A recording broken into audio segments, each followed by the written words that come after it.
Hey, folks, welcome to episode 23 of What's Next Beyond Service. Today we have Pat Conrad with us. Pat served as a Marine officer. He was a logistician.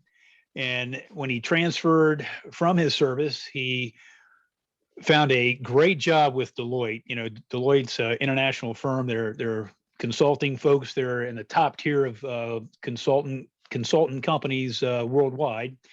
And he is here today with us to share his story. We're going to talk about his time in the military. We'll talk about his transition. He's going to share with us some of the struggles that he had. And, you know, hey, what are the good things that we want to know that he learned? So he'll share that as well. Then we'll talk about what he's doing now with Deloitte. He's got a really cool job, so I think it's going to be interesting for folks to hear. And then we'll talk about some things outside of work, volunteering and things that help us find purpose. So that's kind of the thumbnail sketch, if you will, of what we're going to do today. So with that, I want to welcome you aboard, Pat. Thanks for being here. Thanks, Scott. I appreciate it. Thanks so much for having me. I appreciate it. Well, absolutely. Yeah, we had actually scheduled a couple times, but his work requirements being what they are, we've had to reschedule. So thankfully, you know, we've got him here. He's our last guy in January, and he's going to, you know, close out the month in high fashion here. So, you know, I even dressed flexibility. Oh yeah, not at all. Hey, I even dressed up for you. I'm usually wearing a t-shirt, so I've got a collared shirt on today. So that was going to be my opening comment. You look good. Well, hey, blue's my color. It's my background, and there you go, my friend. Okay, well, hey, let's do this then. You know, so in the introduction part, I talked about the fact that you served as a Marine, and you served, like, what, 6 years, right? And you were a captain when you transitioned. You were a logistics officer. So let's talk about the genesis there of, you know, what got you to where you are and who you are today. Tell us about your Marine Corps story.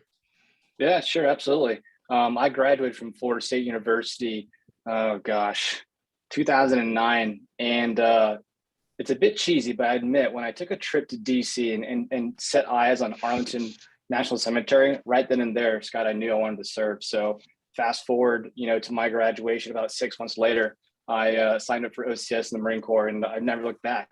I did 6 years on active duty as a logistics officer, just like you mentioned. Spent some time in Japan, traveled all throughout the Asia Pacific theater, did some time in Afghanistan, and a lot of time in California. In Afghanistan, I led a weapons and inspection equipment team. Right. We would partner with NATO forces, and our whole purpose was to coach and mentor local Afghan police units on how to conduct proper weapons accountability and security. And that was just a phenomenal experience all through. I spent a lot of time with Marine aviation, but my most fond memories are with the infantry. 2-1 and 5th Marine Regiment are my favorite units. Yeah, you know, for me as a Marine, I was a logistician as well. At some point, I got into more ops side of logistics, which I really liked. You know, I had a great career. And it's interesting, you talk about, you know, whether it's Afghanistan or Iraq, when you're trying to instruct folks on, hey, you know, this is how maintenance is done. These are the tools. These tools go with this, you know, vehicle or whatever. And so you're trying to instruct them and, you know, give them what we know that works for, you know, this piece of equipment. And you come back the next day and half the tools are gone because they've bartered them off to, you know, folks. And that's their culture, right? So the culture difference there is a whole nother issue on top of trying to, you know, instruct and, you know, teach folks what they need to do. So anyhow, yeah, I thought that's interesting. And absolutely, I did time in the air wing as well. Learned a lot. I learned a heck of a lot. They're very smart guys, and they're very safety oriented for, you know, obvious reasons. But, you know, that's great. So I cut you off there, but, you know, so you were talking about what you, I guess, got the most out of was your time with the infantry. So, and you were with, who were you with again? You were with 5th Marines Regiment and. Yeah. So after my time in Japan, I went to Camp Pendleton, as I know you know very well, and did the time with 2-1. So I jumped on a new deployment with them, served as the BLT S4 Alpha. Great experience. It was a lot of fun being on ship with the Navy. Sometimes it was a little too long, you know, for a period at sea, but it was a great experience. And then I finished up my career at 5th Marine Regiment as the actual regimental logistics officer, which was a heck of an experience in of itself. Being a newly promoted captain, literally, and being thrown into a senior major's billet was a lot to chew on, but I wouldn't change it for anything in the world. Yeah, that's a great point. At the regiment, that's a big job for a logistician, and you're working for a colonel who has a lot of expectations, and trying to manage a colonel's expectations with all the things that go into logistics, how their desire in state and the ability to support getting to that point. If you're not a good communicator, it makes your job really difficult, because Sure. as most of those guys, they some don't, I don't want to say they don't care about logistics, but they have their job, and as a professional, it's your job to convince them that certain things need to happen. You got to work with them. It's not just, this is what I want, go find it. Now sometimes you do that, but other times, if you help bring them along, right, a little bit of instruction and even encouragement, sometimes it kind of makes things go better, long term, especially if they're willing to want to learn, which I found most of them work. But when you're busy, you're busy. So yeah, that's absolutely that's absolutely a big job, though. I remember when I was a second lieutenant, I had a major as a regimental logistics officer, and he was fortunate that he had a captain that was a Navy Academy grad who was Mike Resnick. He was a heck of a mentor my whole career, smart guy. Those two really made things work seamlessly at 9th Marines Regiment. I couldn't imagine, the job you had as a newly promoted captain, as you said, in a senior major's billet. That's significant. So it was an interesting experience when that at the regimental level, I was supposed to be coaching and mentoring captains at the battalion level, and yet they had way more time and grade than I had. Right. So it was an interesting balance of, here, I'm here to help you, but given you have more experience, I'm also here to learn from you. But at the regiment level, I need to make sure you have what you need to do your job. And I know my story kind of leads into consulting. We'll talk about that. But now that we talk about it together live, I'm thinking like, maybe it wasn't so accidental that I got into consulting, because that's a lot of what I did in the Marine Corps. Right. Absolutely. And facilitating, when you're in that position, right, especially when you're saying that you're dealing with a dynamic group of guys or gals that, have X amount of experience, some that you don't, whether it's time and grade or whether it's, various levels of experience. When you're the guy in the seat, you got to figure out how to make it work, right? And bringing everyone's talents to bear, and trying to figure out what works best when, and again, how to use their talents to help them get what they need, but then also to meet the the higher mission. So yeah, a lot going on there. Now, did you deploy with them at all, or with I didn't. Marine? So when I got to the regiment, they were actually already slated to deploy, and the whole primary staff was going forward to Iraq, I believe. And myself and the other alphas decided to stay back and kind of keep the house moving in the one direction, if you will. And so it was the XO leading the regiment. It was all the alphas in charge of their respective shops. I remember we had a brand new second lieutenant out of school who was a regimental S6. I mean, that was crazy. But it really shows you what the Marines are capable of. Any kind of situation, you're going to find a way to be successful. And we had a great team. At the end of the day, we relied on one another. And it's an experience I'll never forget, no doubt about it. Right. Yes, the old gunny highway, improvise, adapt, and overcome. Right? It's a great Marine Corps every day, movie. Yeah. I still do today, my friend. Yeah. No, absolutely. Now, when you look back at your Marine career, is there any one thing that sticks out in terms of an experience you had, or an accomplishment, whether it's your personal or team accomplishment?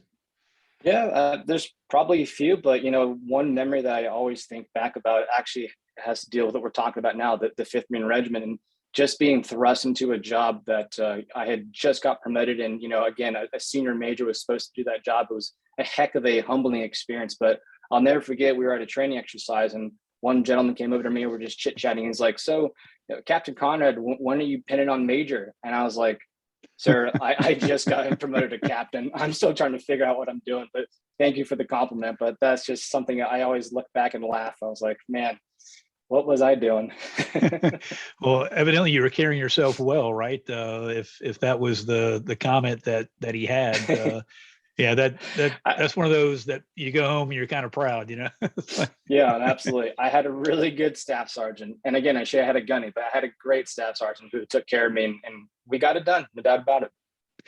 Yeah, that just brings back so many memories. Absolutely, you get educated, you go through all the training that you go through, and you're a leader, but you absolutely rely on the folks in your team and your staff NCO. He's your right hand guy or gal, Mm-hmm. and Mm-hmm. there's trust there. Some of it is automatic, but there's also a lot earned over time. Letting folks do their jobs. All these things really matter, and when you have a team that gets that, and everyone's moving to the same beat, that combat rhythm, battle rhythm that you have, that's hard to replicate. But Mm-hmm. I'm sure we'll talk about that a little bit with what you do now at Deloitte. But so okay, well at this point let's transition from the military. So Yep. if you serve, you transition at some point, whether you do 6 years, 20 years, 30 years. Um, Sometimes you transition on your terms. Other Mm-hmm. times, maybe not. Maybe you're injured and you have to leave. But the one thing that the common, denominator there is that you transition. It's a process. There's a lot to transition. There's the checklist, but then there's this whole other category of things that you probably don't think about. In fact, I know from my experience, there's a number of things that I didn't know about until I was facing them. And so your transition, we talked a little bit about it in our pregame. So let's go ahead and move to that. So what was your impetus for leaving the Marine Corps? And then tell us about, any struggles that you had and, how you overcame them. And then from the transition point, then we'll start talking about what you're doing now with Deloitte. So Yeah, sure. what can you share with us? Well, so let's go back to March of 2017. So it's actually still pretty fresh, just shy of 5 years here. I think I'd accomplished what I wanted to do in the Marine Corps. I had nothing but great experiences, planes of challenges and whatnot, just like any other job or career. But I think when it was time to, think about my next bill or to want to try a new adventure, I think I chose the latter because I was hungry for something different. I have no regrets. I do admit sometimes I think about like, should I have stayed? But, I'm glad with the decision I made. It's just the Marine Corps, you'll never get it out of you. But anywho, so I knew I was getting out in March of 2017, and probably 6 months before that, I still had no idea what I wanted to do, Scott. I didn't know what I wanted to do, where I wanted to do it. I was pretty much lost. And to be honest with you, when I look back and I think about my peers who got out about the same time, everyone was going back to school to get MBAs. And that's a great decision. And some decisions I still think about, but I decided not to. I wanted to go back to work. But the issue was, again, I had no idea where to start. So to kind of get some rudder steering, I started calling people like crazy. Anyone who would talk to me, my aperture was wide open because I needed help. I would call old Marines I deployed with. I would call my brother's friends who had been in corporate business for a decade, just saying, what should I do? I feel like I'm a sharpened tool right now, but I don't know where I belong. I know I'm good at some stuff, but I don't know how to apply it in this new environment that they call the private sectors. But as I had these conversations, and I must have been, 10 to 20 phone calls, consulting kept on coming up. And I guess I was like, well, I better look into consulting, right? I had no idea what it was or what the purpose was. But one call led to another, and I ended up getting in touch with a guy by the name of Kevin Weirdy, who was Deloitte's national veteran recruiter. Great guy, former naval officer. And he really took the time to help me out and understand what the transition process is like after the fact. What resources do Deloitte offer? Where do veterans fit in that corporate environment as it pertains to Deloitte? And one thing I'll never forget, I'm forever grateful for this. Kevin took me from hey, my name is Pat. I don't know what I want to do, but I hear Deloitte's great and I have a job. kind of guy, right? to, hi, my name is Pat. I'm a Marine Corps officer with 6 years of logistics and leadership experience. I'm looking to leverage my education and professional experience to get a job in tech consulting, right? So he kind of coached me from this very generic, hey, I'm a veteran kind of guy, to someone who had a brand, who had a story, and more importantly, had a focus and knew what he wanted to do. And that lesson I'll never forget. And that's something I tell veterans who are asking me for transition advice now, right? It's, you've got to have a story and a purpose and know what you want to get. Absolutely. People appreciate the fact that you serve. People appreciate you're a veteran, but if I'm going to help you, you got to tell me what you want to do. So that's something I'll never forget. Right. Yeah. And, that message has to be very clear, concise, and, not take 10 minutes to try to, to explain and then have someone try to interpret, what is this guy telling me? That's absolute gold. Yeah. No doubt. And I'm not saying, when you get out of the military, you should know exactly what you want to do right off the bat, because I know I didn't, right? But the good thing is there are plenty of veterans out there who will talk to you to help you figure out that kind of step zero. What do you enjoy? What do you want to accomplish? And then once you decide, like, I really want to get into finance and I want to do consulting, then go down that direction and start talking to those professionals who do that job so you can learn more about those expectations. But again, that's just general advice I wish I knew. And that's something I repeat now with veterans getting out today. All right. Well, you mentioned people getting out and getting their masters, which, that's timing wise, that's great, especially if you have the MGI bill, or, there are other things to look at too, as far as how you fund that. But not everybody that gets out can do that. They've got commitments, they've got family, they've got bills, they've got either a mortgage or rent. So they've got to transition as best they can, into employment. And so it's not uncommon that folks get out, especially I think, the guys and gals that are single, they've got a lot more, flexibility for the most part. Yep. And so it's not uncommon that they're going to maybe not necessarily know exactly what they want to do, because the sky is the limit, right? So you're maybe a little more amenable to putting feelers out there. But I think the folks that really feel the stress are the ones that, are married and they have kids and they have all these responsibilities, and, your insurance is going to expire. Your ability to go to the post for medical kind of goes away. A lot of things that start weighing heavily on you. And there's a lot of decisions that are important decisions there in that transition period when it comes to benefits and how they're used. So that's a great option. School is certain. I got my master's while I was in. They paid 25, or excuse me, I paid 25. They paid 75. The Marine Corps, Navy, and so that was a good option. But so let's talk about this now. As you're looking at this whole thing that's transition, and you start talking to the folks at Deloitte, was there anyone else that you were looking at in terms of, hey, Deloitte sounds good, but these other guys are looking good too? Or were you just so locked into what Deloitte had to offer that it was just kind of a no-brainer? It's a good question. I would say a little bit of both, Scott. Someone gave me some really good advice when I just started my transition. It was like, put as many irons in the fire as possible, right? The best case scenario is you have multiple job offers, Pat. So you have wiggle room. You want to have options. So although, Deloitte kind of came up repeatedly again, and I had a good conversation with Kevin initially, and that was moving quickly, I still wanted to keep my aperture open. At least at this point in my transition, I had narrowed it down to consulting, and I was definitely interested in technology consulting. So then I started looking at those companies or firms that offer those kinds of opportunities. So yes, I was looking at other professional services firms, but something about Deloitte, it really just kind of sped up. And, call it chance or luck or good timing, whatever you want to call it. It just so happened that there was a very specific veteran hiring program that was just being launched when I was looking for a job, and the fit was right there, right? So yeah, a little bit of luck, a little bit of chance, but I think if you're not willing to put yourself out there, you don't give yourself a chance to be lucky. Does that make sense?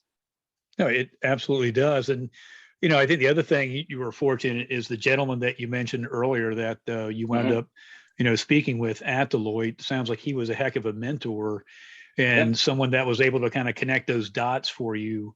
And now on the flip side, he obviously saw something in you too, right? It takes two to tango, and so if you're somebody that is worth the push, then he's going to do his job and help you come aboard Deloitte. So obviously he did well in that regard too. So it was definitely a journey. Now, very grateful for all that. Absolutely. Yeah. Okay. Well, great. Now let's something else I want to talk about when we look at the transition is networking, and the fact that you have to network beyond your military points of contact. You absolutely have good folks that but they're still serving. There's good folks that that have moved on, and you want to absolutely connect with them. But for me, I found that the networking was something that I could have done much better. I transitioned 2012. LinkedIn was up and running. It's nowhere near what it is now. And I've learned so much, since with LinkedIn, but just networking in general, I think is huge, and it absolutely matters. What can you talk to from your perspective on networking, and what are some of the things that you've kind of learned since your transition with networking? Well, I would say networking is everything, because the people you meet and the relationships you make are everything. It's kind of like Patrick on paper, my resume will kind of get me, to the recruiter's desk, but like getting that job is really going to be that relationship.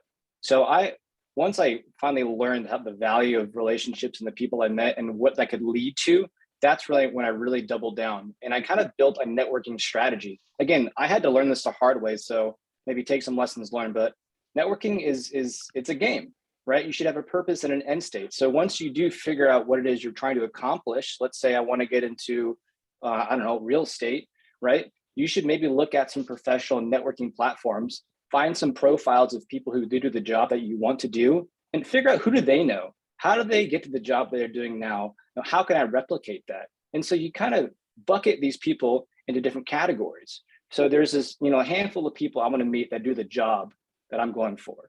Maybe I'm really dead set on living in a particular city. So maybe I need to build a geographically based network. Look into that. I always fell back on my military and my close network of friends. It's funny when you think back, no one ever said no to my asking of a call, if that makes sense, right? People were always willing to be helpful and offer help, especially for a veteran, given my relationships with, who was a friend of my brother. Everyone said yes. So I would say, number one, have a plan. Don't just call people and say, hey, my name's Ted, I'm getting out, I'm looking for help.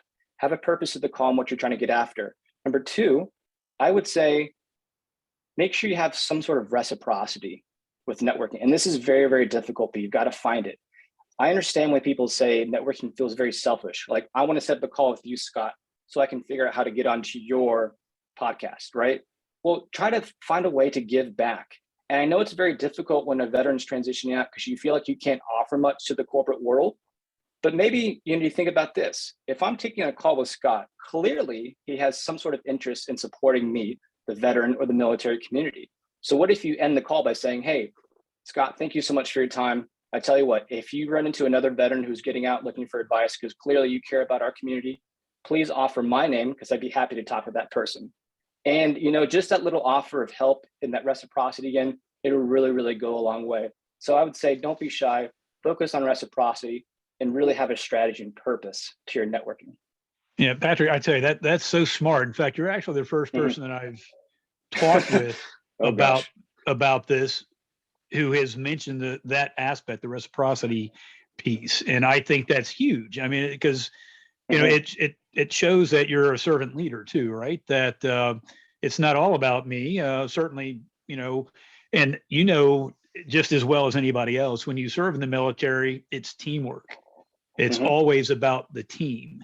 And that's a difficult part in transition when you're getting out, to be able to speak to me, I did this, not, Okay, well, yeah, you did that as a team. That's nice, but tell me about you. We're not hiring the team. You're the person we're interested in, and learning how to do that is huge, right? Because we don't talk about ourselves, at least not most of us. But and then the reciprocity piece, I think that is a big deal. I love that. I gotta remember to share that with people, because I think that's that shows the EQ part, I think, and who you are. So now Good. the other It thing, wasn't an Pat, original is idea. I stole it from somebody else. well, hey, sometimes those are the best ideas Yeah, that you absolutely. keep moving on and sharing. Now, a lot of folks talk to informational interviews that, I've done a couple of those, but there are some folks that, like Herb Thompson. I don't know whether you're familiar with Herb Thompson on Hmm. LinkedIn. He was a Hmm. special forces guy, Green Beret. He's Heard written a of them. book. Yeah. Yeah. And anyhow, he talks about the importance and the significance of informational interviews, especially if you're not sure what you want to do, right? If you are an infantry guy or maybe a logistician and you want to do something different, kind of getting to what you were saying, well, kind of Hmm. take a look at the field, try to narrow down, and then, when you're trying to make connections, hunt for those informational interviews, because that's going to help you have some insight to what's happening at that organization, and if what they're doing is a fit for you, along with the cultural fit, right? Because cultures Yep. is huge in organizations. Huge. What you don't want to do is get into a program or into a company and then realize, wow, this isn't for me. Not that you can't do the work. Maybe it's just the way things are culturally, Hmm. in the organization. But so as far as the interviewing process, and again, getting back to informational interviews, was that a lot of what you did too, or was that a Hmm. learned thing? Probably a little bit of both, but I would say my experiences are very much informational. And again, reaching out to my network and people who had done this before, I was wondering, what questions should I be asking in this interview? What's important to to my potential employer? What should I avoid? And I found that the more I dig about the culture, as you mentioned, of a company, and ask my interviewer and say, what makes you stay at this company?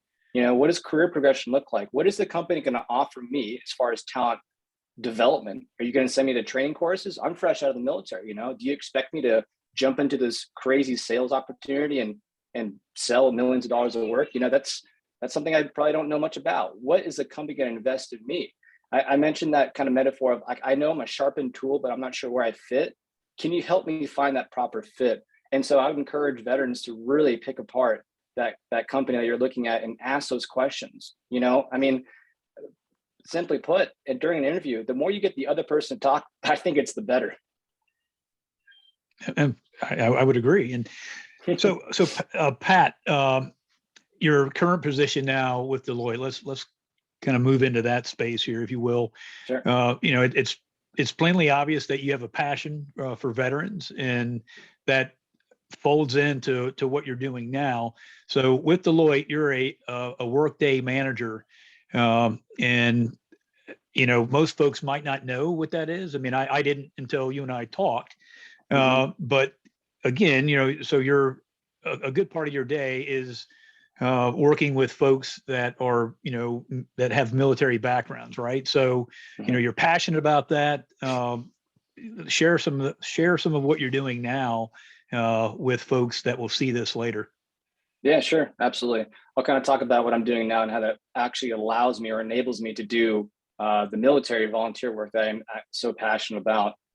So I'm what's called an alliance manager here at Deloitte, and Deloitte manages and maintains multiple alliance relationships with many of the different top companies around the world from any industry, any geography. And I think my job essentially boils down to two things. Number one, relationship management. Number two, operational support. So by that, I mean, I'm focused inward on all the facets of our business and making sure this entire machine is moving in one direction. So that's pretty vague. I kind of want to boil down a little bit more. Relationship management is making sure that my team has the proper connection points with our external partners, right? So like I'm looking outward. I have a client that I need to serve to make sure our relationship is healthy so that we're continuing to do business together and that we always grow. What does that mean? Again, having the proper connection points, making sure we're covering down on sales, marketing, delivery, innovation. Success from my team can only happen when we have strong and healthy relationships that are built on trust with our external partners, right? So that's very client focused. Number two is operations. So I support about 11 or 12 partners, managing directors here at Deloitte, and they cover everything. Again, sales, marketing, delivery, technology, and innovation, you name it. And my job is to kind of sit in the middle of them and make sure everyone stays in sync and we're all heading together in one direction. If I were to relate it to the military, I would say I'm kind of like a combination of a liaison officer to the local populace in XYZ country. And I'm also kind of an operations officer, if that makes sense. Yeah, no, it absolutely does. And now I again, some of this is just recollection from us talking, I guess that was probably back in November when we had our pregame chat. As I mentioned, we've had to move this a couple times, but weren't you at one point working with cloud services, if I remember correctly? Yep. Now, are you still doing some of that now, or have you moved into the alliance part? Yeah, good point. So when I first joined Deloitte in 2017, I was hired as a consultant, so traditional consultant career track, and I was focused on implementing cloud HR software. Since then, I kind of transitioned out of consultancy explicitly and delivery into more partner relations. So I have about 2 years of doing both, but now that I'm focused on relationship management and operations, I've really kind of feel like I've found my footing, my proper place here at Deloitte. I'm very grateful for the original career in consulting. It was a great experience, but when this shiny thing popped up in my foresight, I had to take it, and I'm grateful that internal lateral moves are definitely not impossible at a big organization like Deloitte. They were fully supportive. No, that's good, and I think that's a great point, because not every job, your first job out of the military, when you look at the statistics, and it's not everybody, but probably the vast majority of folks that transition out stay about a year, if that long, at their first job, and then they move on to something else. And sometimes that first job winds up not being a fit, or sometimes they take it out of necessity, right? Because again, we talked about folks having responsibilities on the home front, and it's a win-win, I think, but it's also it may cause a little bit of frustration on folks that are hiring people in the military, because these guys and gals get out, and especially if they're not sure what they want to do, and they have training wheels on for some period of time, and they're learning. And if you're able to learn at an organization and you like what you're doing, and then you see other opportunities within the organization, and you can do what you did, that's a big win for everybody, because they're not losing somebody that they've invested time and money in, and then you're moving on, hopefully, to a position to where all the things that are good about you are going to really be enhanced, and you'll be able to move forward strongly in what you do. And so I think that's tremendous that you were able to do that, because Deloitte is an incredible organization. They've the name itself kind of says it all, but the things that you guys are doing globally is pretty phenomenal. So what a great company you're working for. So your role as an alliance manager, you talked about how you're doing work with veterans too.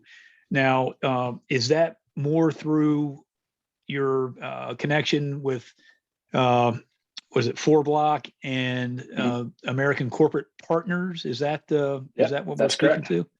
Okay, well, those are two fantastic organizations. They do tremendous work for veterans, people that are transitioning from service. Now, I think FourBlock, are they still more geared towards the officer group, or are they also now bringing in senior enlisted folks? What do you Yeah, What can you share I about that? believe it's the latter. Their Yeah. aperture is pretty wide open. I do know they're more of a curriculum-based program, so that weeks 1 through 10, you're sitting down at a given day on a certain time virtually or in person. You're going through literally a curriculum. You have a teacher that's helping you with your transition. But just again, through good relations, and I myself had very good experiences with that organization. That being able to give back and bring them closer to Deloitte has been fantastic. It's kind of a win-win when I can feel good about giving back to the military community, and in turn, I can take these great candidates and say, "Hey, Kevin Weirdy, you're the national veteran recruiter at Deloitte.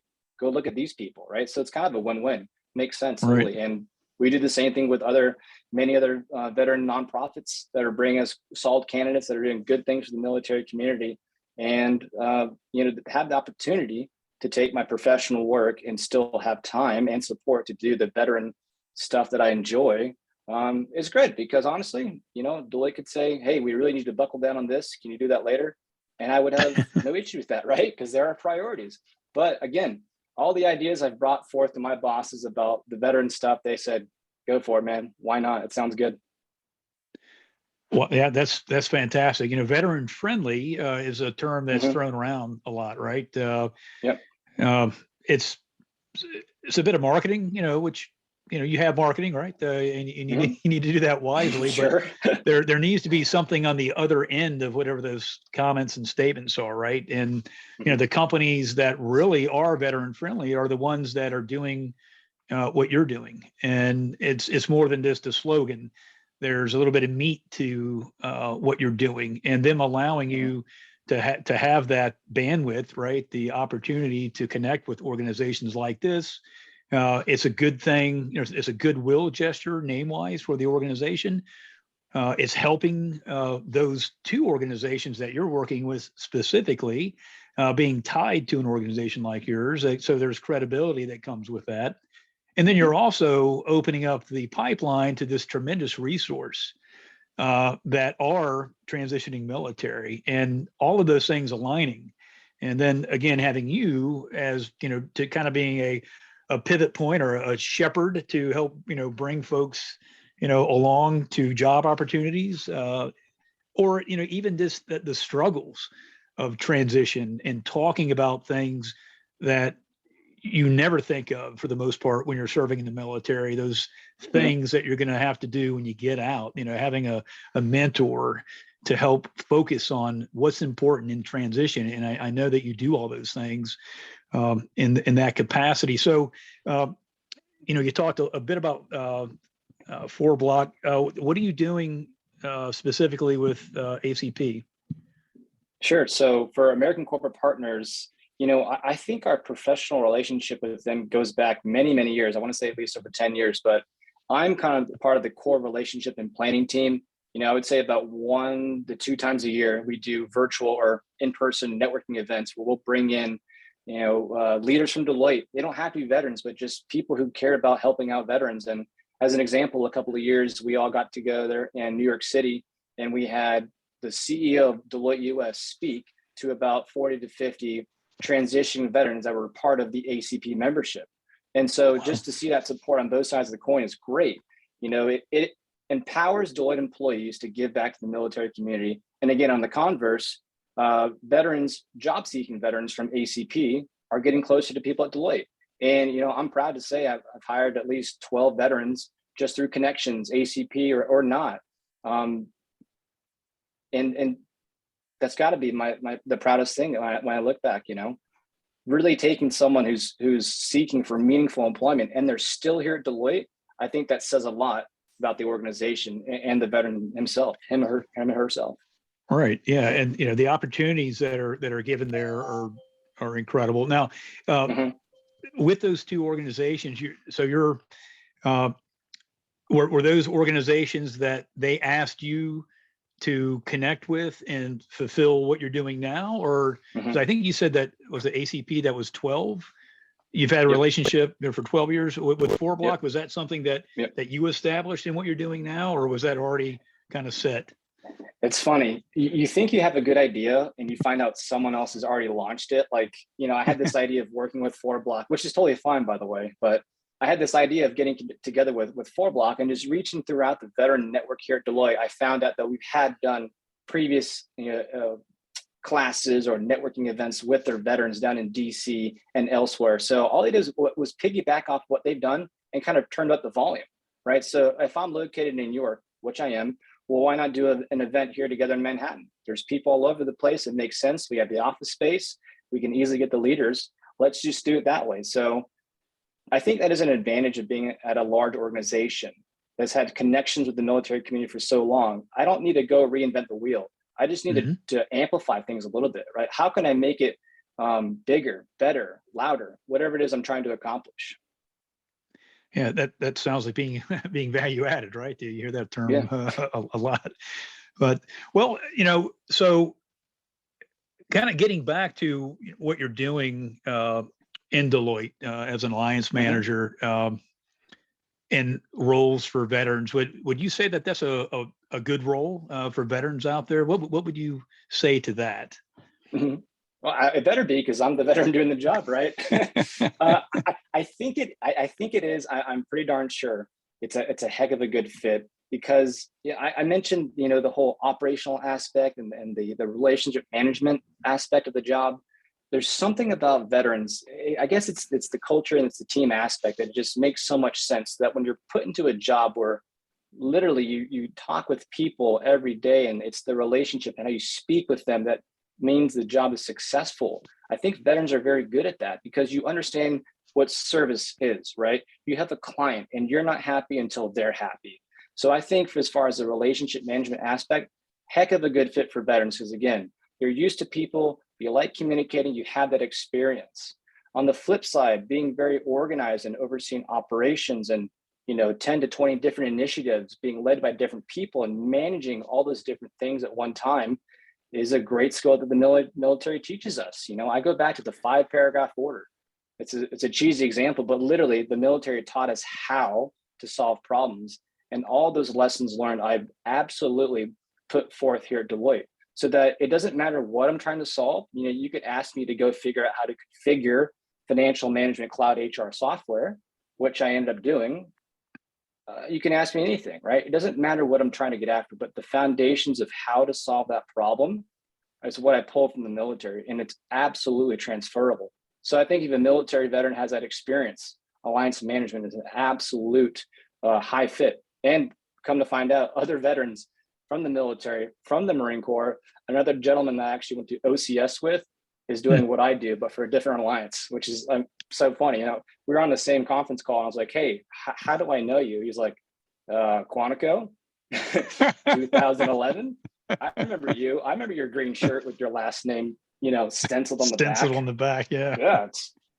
Yeah, that's how it is. Yeah. Yeah, but I can see that in my mind, crystal clear. That's, kind of to that point, kind of a side note, a couple of days ago on LinkedIn, I saw a guy that I'm newly connected with. He posted a picture, and the picture is this rusty looking metal bridge with, fencing on both sides and over top. And from the angle, you're, seeing it kind of peak, and then there's trees behind it. And as soon as I saw it, it flashed immediately into my mind. I knew what it was. And it was the bridge going over the train tracks at OCS. Now, when I went there, the chow hall was on, one side. It was on the opposite side of where all the barracks and, most facilities are. But you had to march every day, like a number of times, back and forth, morning chow, noon and evening. And it's funny, those things that are in your mind about whether it's OCS or any, thing that you do that easily comes back to your mind. And when you see it, you know it. And when you talked about the back of his, sweatshirt with the embossed or stenciled names, that's just so clear in my mind. That's funny. Well, and thanks for the memory there, by the way. You're welcome. Yeah. So Pat, with folks that are transitioning, oftentimes, and I kind of want to get a little bit back into the transition piece here. Well, actually, before I do that, let me go back. I apologize. Something you said a minute ago popped in my mind about leadership. We talk so much about leadership in the Marine Corps and how we're good leaders. And then there's also things that we use, tools that we use. You talked about the 5-paragraph order.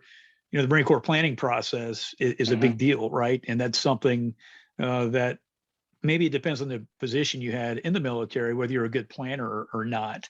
How much of your leadership experience from being a Marine do you think has helped in what you're doing now? That may sound like a canned answer, right? But Sure. Oftentimes you come to an organization and leadership is maybe looked at a little differently. What can you talk to about your understanding of leadership as a Marine and what you see where you are now in Deloitte? Sure, absolutely. I think the foundation or core aspects of leadership is the same no matter what you're doing, right? Do you lead by example? Are you accountable? Do you take care of those who serve underneath you or for you? But I just kind of pivoted in which I delivered that leadership, right? In the Marine Corps, I may have been a little more direct because that was the culture, that was the communication style. In the private sector and here at Deloitte, it's just different. It's not right or wrong, but as an example, in the private sector, Deloitte, most definitely, we don't have that strict hierarchy structure. So I didn't have that one boss I have to go to everything. Outside the military, it's very much, at least in my experiences, it's very matrixed. It's a wide open communication network. And I think we do that for a good reason. And that is, we want people to be able to communicate with anyone and everyone as quickly as possible. I think collaboration builds a very tight culture. And so when you're able to reach out to folks around the world, up, down, left, right, doesn't matter. The most junior analyst can speak to the most senior partner, and we encourage that. When you take that kind of communication, you're able to learn very, very quickly. Again, the military has their own style, and that's totally fine. That's not wrong by any means, but it's just a little different. So from a leadership perspective, I would say to transition veterans, don't change the leader who you are. Just pivot a little bit because you're going to be in a new environment. If that makes sense. Hey, that makes perfect sense. And, you couldn't have said that any better. And that's why I asked you that question, because you don't know what you don't know when you're leaving the military. And the organization that you wind up working for is not going to be, what your military experience is. And the sooner you realize that up front, especially as a leader, that, your core foundation is solid, but how you apply some of that is a little different, right? Because of how your organization works. And boy, that was a great answer. I think folks need to absolutely, understand that. So yeah, thanks, Pat. That's very, very solid. I appreciate that. So another non-original idea, but you're welcome. Hey, we're made from the folks that we're associated with, right? You take the good stuff and again, you help others with it. So, looking at my watch here, we're at about almost 50 minutes. These things always tend to roll quickly. So I do want to circle back to kind of a cornerstone for me of transition because a lot of people do fantastic with transition. Some it's harder for, but I think something that is consistent with people is when you leave the military, the sense of purpose that you had in the military might not be something that you can easily find or replicate once you leave military service. And purpose, we're purpose-driven people. And when you feel sometimes that you've lost that sense of purpose, things can get tough, right? Some people, unfortunately, kind of get lost in the spin and they're not landing interviews. Things are starting to take a downward spiral. Some folks, get into alcohol abuse, drug abuse, certainly not everybody, right? But we know that this happens with people that are in the military that are transitioning. And then on top of that, obviously it becomes a psychological thing. And so then you start to get depressed. And, so when we talk about purpose, how important that is, what can you share with us personally about purpose and how you went about, addressing, either maintaining or finding new purpose? Sure. I would say it was an extreme challenge for me in the very early stages of my transition and when I just got into Deloitte. Probably because of my own fault, to be honest with you, Scott. I was comparing what I was doing, now in the private sector to what I did in the military and trying to justify, like, hey, in the Marine Corps, I was able to lead 500 people and do all this stuff and accomplish amazing things and work with the best people ever, right? Why am I doing this now? But I realized that I hadn't quite turned the page mentally yet, right? I think once you decide that you're ending your military service, you really need to look forward. You need to find peace for what you accomplished. And maybe there was a bill you didn't get or a base you really wanted to visit. If that hole wasn't closed, I think you do need to close it and turn the page and look forward. There is a new chapter to life here in the private sector. You have a new mission, a new purpose. Quite frankly, right now, it's to take care of my family and grow, right? I'm not answering the call of my country, but that is okay. I am at peace with what I did, but now looking forward, I'm not going to compare what I'm doing now to what I did in the military, because guess what? The Marine Corps is always going to win that battle because I'll never be able to replicate that. But now when I focus on what I'm doing now, serving my clients and delivering high-end products and services so that they're happy, that they're saving money, they have more employee engagement, right? If my client is happy, that is my new mission. And that brings me joy. I'm not saying it's the same as the military, but it's separate, and it should be separate, I think. So I think my recommendation to transitioning veterans is, once you make the decision to get out, good for you. Keep your eyes forward and keep moving one step at a time, one step at a time. If you get into a job with sales, go crush it. That is your new focus. Go sell as much as you can and help others so that they perform better. But don't compare it to the military service, because I don't know anyone who's found the same level of justification. I'm not sure if that's the right word, but does that make sense? Yes, it does. And again, you nail for me, you nailed that. I think that's something that people absolutely must understand, is your experience in the military. And us Marines are very biased to how we feel about serving, and certainly as Marines. And you're right. I mean, I've been out 10 years now, and I've absolutely found purpose, but it's not the same. It's absolutely not the same. I love the Marine Corps. If I could, I remember, as you do, being how many times did this happen to you, Pat, when you were a second lieutenant, or maybe just a company grade officer in general, and you're speaking with a colonel, or maybe even a lieutenant colonel, but usually it's the colonel that will share this with you. Yeah, looking at you guys, it makes me wish that I was a lieutenant again, and you're thinking, this guy's crazy. No one wants to be lieutenant again.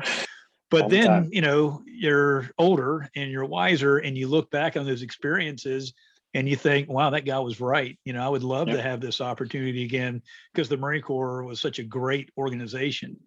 But to your point, trying to compare, you're not comparing, apples and apples. And if it's apples, it's not the same apple, right? It's a different type of apple. But and that's really the best thing, right? If you can find that it's an apple, it's just not the same apple, that's good too, right? No, that's tremendous advice. I appreciate how you said that. That's very smart too. That's good stuff. Okay, well, we're at about 5 minutes here, and so let's kind of shift gears a bit and talk about Pat, outside of being a Marine and outside of the good Deloitte man that you are. When you look at things that you enjoy outside of life, or any other passions that you've come across, I live in wine country. And we talked about I'm happy about that. But so we talked about with you, it sounds like wine is something that you have gotten into at some point in your life. I'd like to hear what you have to say about the goodness of wine. I'm happy to talk about it. When I think back, just being a little kid, wine was just a beverage that was always on the dinner table. It was something my parents always enjoyed and always brought them pleasure. And I think seeing how a beverage can be such a community thing and bring so much happiness is something that just kind of stuck with me. I mean, don't forget the fact that it's absolutely delicious. I really enjoy collecting, drinking it. I read every wine book I can get my hands on.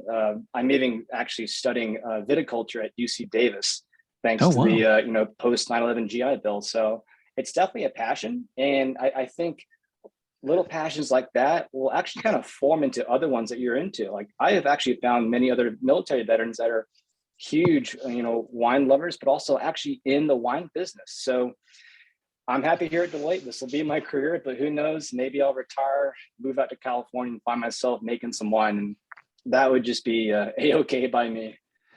Hey, amen to that. It's funny how many Yeah. Marines are closet wine guys, right? It's like, that's not the tough thing. It's like, hey, yeah, I go out to all these, microbrews. It's awesome, which, I mean, that is too, right? But Yep. yeah, it's funny. We moved out to Southern California in 2001, and, the 9/11 kicked off like, 10 days after we arrived. Mhm. But where I live, there's wineries everywhere. And my wife was like, let's get, I'm like, yeah, that, so then we go to one or two and it's like, hey, this is kind of cool, and then Yeah. you start wanting to experiment with the different types of wines. And before you know it, you're a member of like two or three different wine clubs, and you're inviting your friends and, It and it's happens. fun. I mean, it absolutely is. It, And, something you said, Pat, about, it being on the dinner table. And I watched a Turner Classic movie special about Dean Martin. He's an Italian. Grew mhm. up in Steubenville, Ohio. But when this is a great, and I recommend everyone watch this. It's just fantastic. It's so well done. But this, the family and the Italian culture and the food and the Mhm. wine and this, they come together and it's wide open, and the food is love, and that in the community at that table. And absolutely, if you're Italian, wine is absolutely part of that cultural experience. And so, yeah, I think, I'm not Italian, but I think maybe in a past life I could have been, because I love Italian food, and Absolutely. I share that love of wine with you too. It was purely by Great. coincidence for me, on the wine thing. I didn't really start drinking wine until I was a brand new major, and it's not because I was a field grade guy, right? It's just because my wife was kind of controlling what we did, what we did on our free time, and she did a good job. So Yeah, that's now great. Well, now what? wine is not a luxury. It's a grocery, right? It's an everyday thing. Yeah. There you So go. hey, real quick with wine, what is your Mhm. favorite wine? If you were going to be marooned on a desert island somewhere, what and could produce one wine, what would it be? Oh goodness. I would say it's got to be Cabernet, and it's got to be Cabernet in the style that comes from California. Only because I mean, not only is it delicious, but it's our wine. It's American wine, and the California wine industry was built on the backbone of the success of Cabernet Sauvignon. So I love kind of the full body grittiness and kind of like sticks to your teeth wine that's delicious with a steak. Yeah. So if it's going to be a small desert island, let's go with the Cabernet.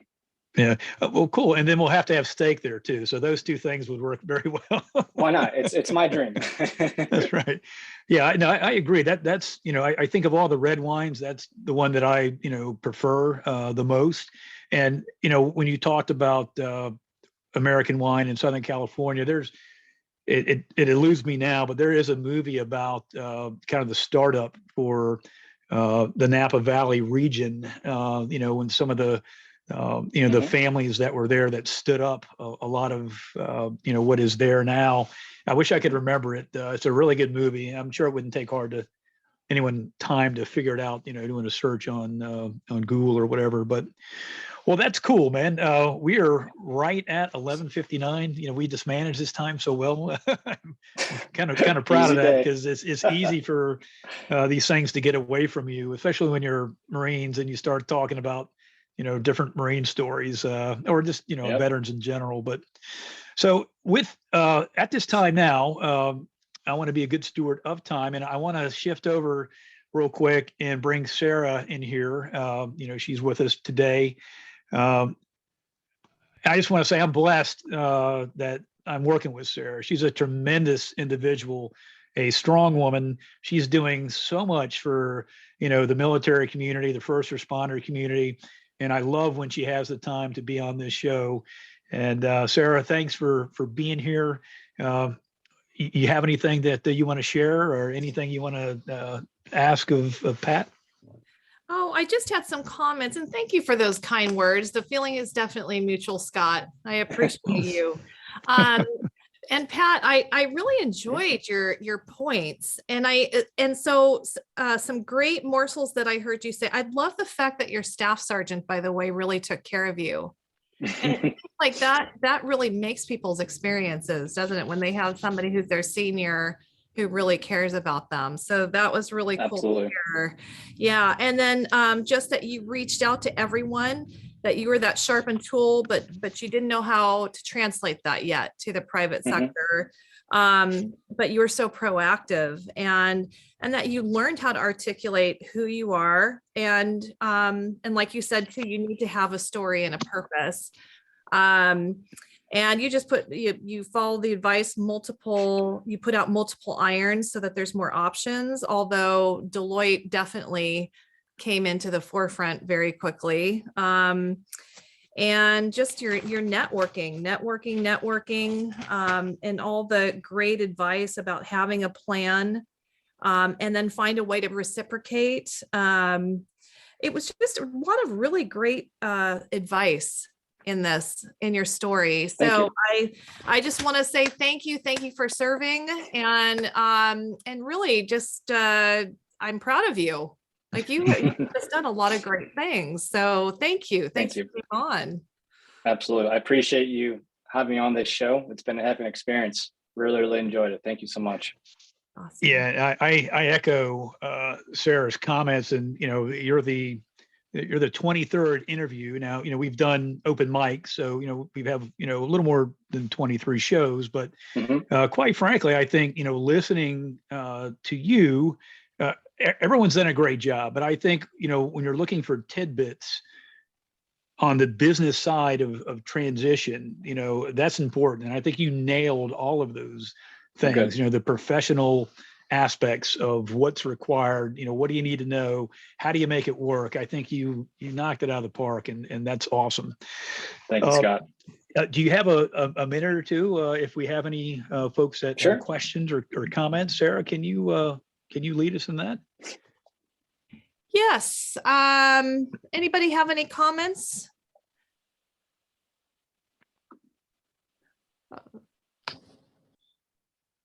Oh, there goes Brian. Hey, everybody. I have a thought for whatever it's worth. Patrick, my name is Paul Curry. Sorry I was late getting here, but it was unavoidable.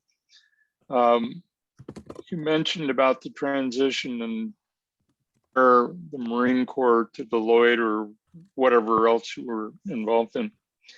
One of the things Tom Gordon, his book called Marine Maxims, water never goes upstream. That he means don't look back. Just be thankful for what you had and look ahead. And I think that analogy of water never goes upstream is pretty good. And the reason I think so is because I imagine myself paddling a canoe. And that becomes the making of a small storm on the water when it's supposed to be peaceful and quiet because it's a stream. Yep. In any event, whatever it's worth. Yeah. Thanks, Paul. And then we've got Ryan too, who wanted to make a comment or question. Hey, Patrick. Good afternoon. Glad to have you. Hey, Ryan. Was jumping on and off here for a minute, but appreciate you coming in and talking. One of the things you were talking about when you said having that reciprocity of of networking, and I actually just today, so I want to pass this along as well. Is, you know, with that reciprocity, continue to grow your circle of influence. You know, and that starts with the people you work with shoulder to shoulder every day, and now their circle of influence travels and says, "Yeah, Patrick, that guy's a good guy. He knows what he's doing. He'll take care of you." So I just want to encourage you to continue to grow that circle of influence and continue to just keep doing great work for veterans. I'm a veteran myself, so I definitely appreciate it. And Thank you, Ryan. thanks for doing everything you do. That's a good point. I mean, relationships don't happen overnight, you know, like I can't meet Scott Tuesday and on Wednesday ask for a professional favor. It doesn't work like that. And I'm not saying networking is getting after something for your own benefit. Again, it's all about reciprocity and being mutually beneficial. But this stuff takes time. So if you're transitioning out in a year, why not start picking up the phone today?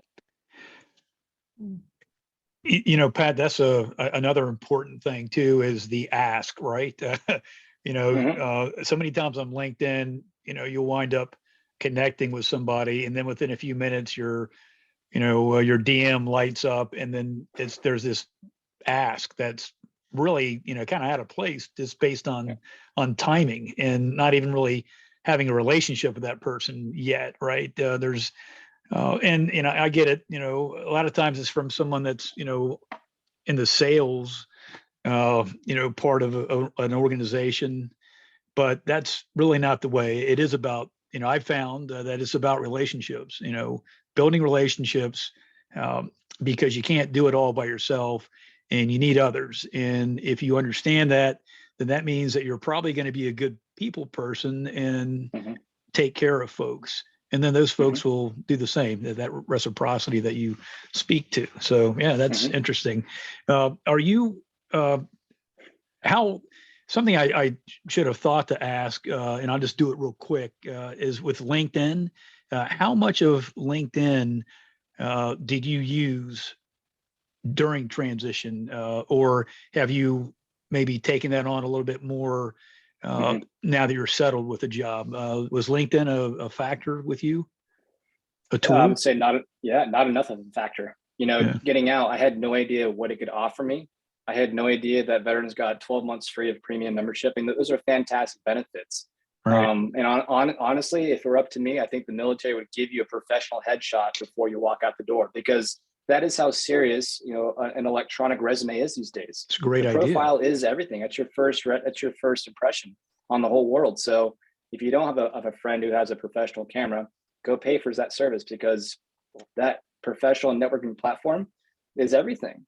It's everything. I mean, it's how I got this job. I remember messaging my friend who I deployed with on LinkedIn and said, "Hey, heard you work at Deloitte. Can we talk?" That's literally how it started.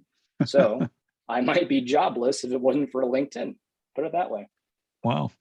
Well, that's a great connector, and you know, pat on the back for LinkedIn. I mean, it is I think it's an amazing platform.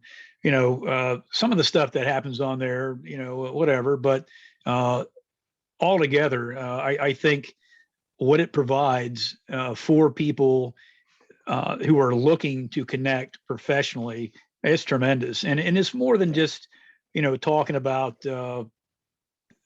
technical aspects of maybe what you do in a job, or, you know, looking for employment. It's also, I think, it's developed into building these tribes that, you know, if you want to call it that, that whole connection thing, connecting with folks that, you know, that bring you value and that can talk to things of life experience, because we're all people, right? And I think that part of LinkedIn is bled out. And I love that part of LinkedIn, because you connect with people that can share their values with you, that are important for how you deal with life and what you should be doing business-wise, because your business ethics should be the same as your life ethics, right?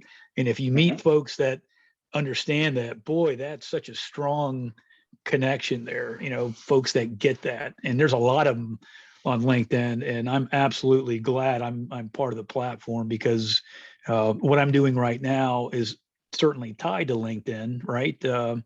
because that's how Sarah and I met, and that's why I'm doing what I'm doing now. So yeah, I think it's a heck of a tool. And what you said about a picture, I think that's a fantastic idea, that the military should make that part of, hey, you get one picture, or whatever. And how many guys and gals do you see that are still wearing their uniform, as their profile picture as they're in transition? That's, A lot. some folks get offended about that, but I think if you really understand what the tool is and what you're trying to accomplish, you need to make that transition into civilian attire, look professional, and smile, right? Absolutely. Absolutely. It's kind of like what Paul said, the water going downstream. Well, let's look forward, right? So on your LinkedIn profile, maybe you don't have a picture of you in the military uniform.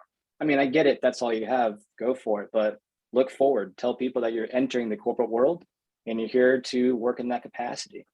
Well said. No, absolutely. Cool. Well, I think, is David still here? David usually Yeah. has something he wants to say. Like he wanted to say something. Thanks, Pat, for coming out and sharing all that with us. You're a brilliant guy with an awesome background and a brilliant future for sure. So thank you for sharing all of your nuggets with us. Thank you, David. I always enjoy hearing the folks that Scott has to interview, because I always get something out of it, and I always learn something from that person. So thank you for all that you've offered me. One thing that I take away is I'm not a veteran, by the way. I was a law enforcement guy for my career. I really embrace what 20 plus years law enforcement. Let's tell it like it is. what the military has done, or I should say what the military has done for its people coming out into the regular world. And then also the way the regular world has embraced those coming out of the military, I think is fantastic. And that there's all of these programs and people like yourself as individuals that assist with that transition. I think law enforcement has a long way to go.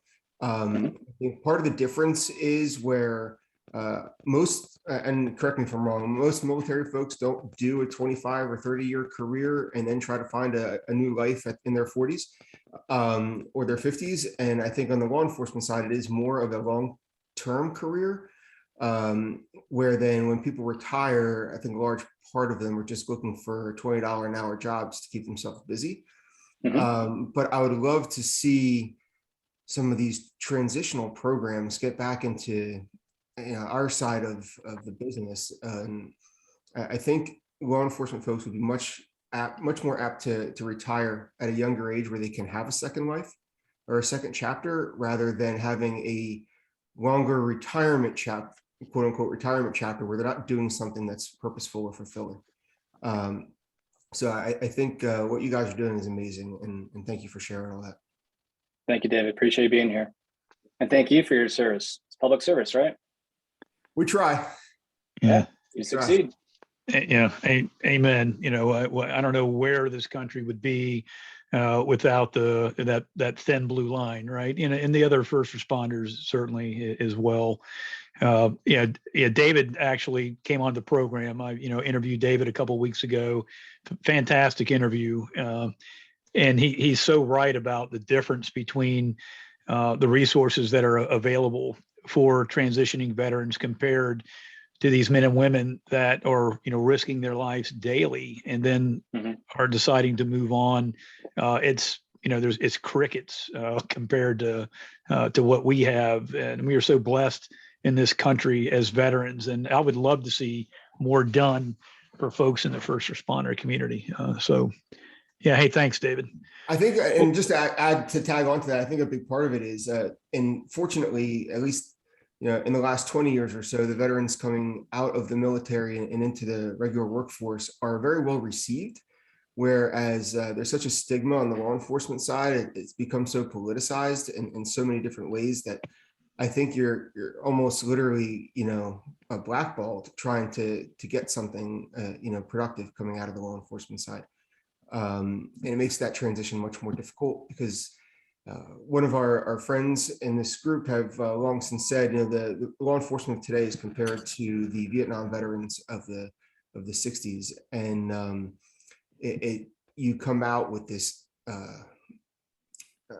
almost like a stink on you, if you want to call it that way, to try to get into the private sector. And it's been difficult for a lot of folks. And I would love to take the ideas that you guys are doing and transition them to our side of the fence. So thank you for all that you've shared. Oh, good. Absolutely. Yeah. Hey, yeah. Thanks, Dave. I think you're so right. You know, the parallels there are, yeah, are what they are. Yeah. I saw that, you know, hey, that saying, great minds think alike, right? I saw, you know, Ryan type up a comment here that I was getting ready to share with Pat, and then, you know, folks that will see this is, yeah, Ryan Burke, him and I are on next Thursday. So that's the first Thursday of February. So, you know, he's an Air Force veteran. So I guess he's going to probably do his best not to bore us with his Air Force experience. But the transition, no, I'm kidding. we always do that with our inter-service rivalry. No, I can't wait for that conversation. Ryan's a heck of a guy, and his story is going to be, you know, a very enlightening Air Force story. So and he's a police officer as well. So I'm absolutely speaking to folks in the first responder community, because I think it's important because of what they do. And they're, you know, just the parallels between our cultures, I think, are so strong too. So it's just a great fit. Okay, well, Pat, it is about quarter after. I know you got to get rolling. We've been doing this now an hour and 15 minutes. Thank you so much for your service to our country, specifically as a Marine in that service. But now I want to thank you for your service working in Deloitte, helping veterans, you know, see that there's a path and there's a way to move into professional opportunities with companies like that. And what you're doing is tremendous, and it's helping a lot of folks. So thank you for your time. And I would like to, maybe months down the road, maybe pull you back on where we can talk a little bit more about, you know, some of the specifics with how you're helping veterans, you know, in those two organizations, because I think there's probably a lot to talk about there too. So, Absolutely. Thank you, Scott, for having me. I appreciate it. Yeah, absolutely. Everyone take care, and hopefully we'll see you next Thursday. Take care. Thanks all. Bye-bye. Thanks, Patrick. Thank you. Bye-bye. Thank you, Sarah.